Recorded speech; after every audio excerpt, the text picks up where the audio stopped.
Alright, YouTube, we got this far so with the trencher that you can get from Harbor Freight. There's one mean machine. Yep, we are abusing this thing to no end. It wasn't built for that, but we are using it for that. We are digging this hole for our house. Some modifications we had to make. And the two stumps were removed with the with the trencher, that large one there. This huge one.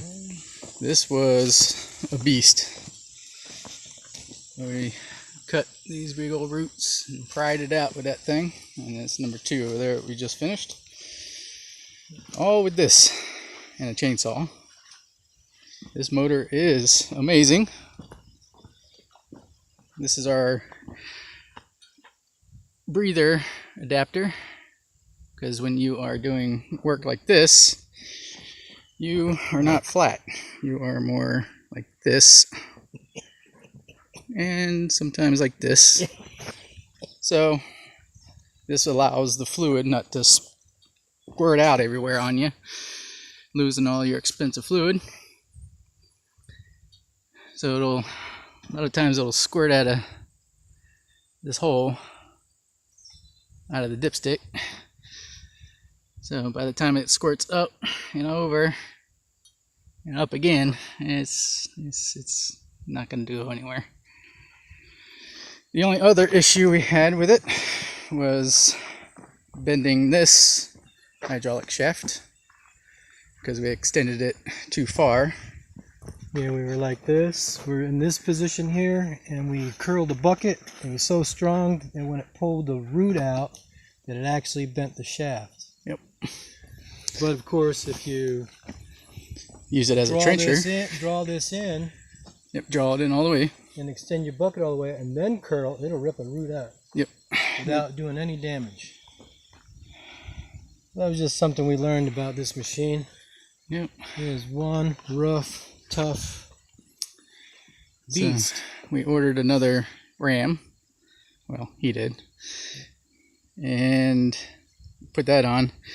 The only issue we had with this ram was that the nut came off inside of it, which of course you have your hydraulic collar in there and a big old nut and the lock washer, but somehow it managed to wiggle itself off, and I think it's because of our abuse. Yeah, we abused it, so it's probably our fault. What we're probably going to do is double nut it. Yep. It's got a lock washer on it, but we're going to double nut it because it doesn't... the way we're using this machine, we need to... We're going to give it a double nut, and we'll let you know how that works out. Yep. So we're just going to steal that from the bent hydraulic shaft that he did. So easy fix here, you just unscrew that with a big old pipe wrench. Of course they have some special tool that does it. Do it before it actually falls off, because it's a nightmare to get the collar out of this tube. Piston tube, I guess is what you call it.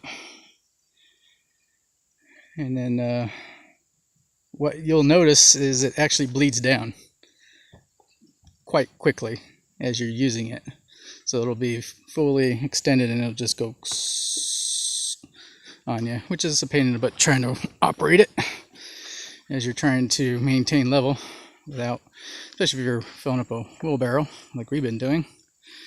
That's our pile over there, and a big old pile over there. So that thing almost got smashed a couple times. So we're gonna have to take this back off and double nut it. Hopefully that'll save us from taking it apart again. But you have to keep these things greased up like crazy, doing what we're doing with it anyways. This one usually doesn't get dirt, but what we're doing, it gets dirt.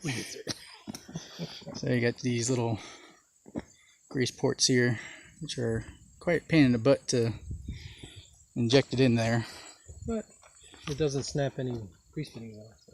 Right, yeah, and that's the purpose, so they don't have anything to snap off as you're digging, which is a nice design. Then you have back here 2 ports where the grease fittings are, and then one up in here, and then one on the bottom. Little hole, it's dead on. That's a regular fitting, grease fitting that clicks on. But an amazing bucket. We bent the tooth, the middle center tooth, doing what we were doing with it, abusing the heck out of it. But we're definitely making progress.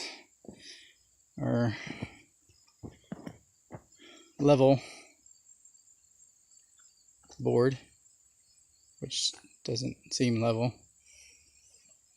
Of course, we'll take the word of a bubble rather than our eyes. It's amazing how far your eyes are off. But Harbor Freight with their Predator motor, amazing machine. Can't say any more than that. Yep. This thing, you don't even have to rev it up. You keep this thing at idle. Well, this are above, just a hair above Just idle? a hair above idle. That thing looks like a dog. It's slow, but you won't wear this motor out. You won't burn a lot of gas either. That's what we've been doing. But that's about our experience with it so far. We didn't break it too much yet. I'm sure these pins, as I've seen on YouTube, they get worn out a little bit. They got some repair tips on there, and they get really wobbled out, or just buy some new ones. We haven't bought anything except for the just the ram. ram that we bent. And it came in pretty quick, huh? Oh yeah, it was about a week. A week. Yeah. So of course we weren't doing too much work at that time, so it didn't matter. Didn't matter how long it took. But if you're careful, you don't have to order one. Or if you abuse it like we do, just be careful when you abuse it. Yeah. Abuse it nicely, basically. Well, we will continue to show progress with the treadmill. Not treadmill. Trencher. Right. That's our other project. Treadmill, motor, windmill. We'll do a video on that. And show you all that. And our Pelton wheel alternator. But here we are on the mountain. Living camper style for now. Talk to y'all soon.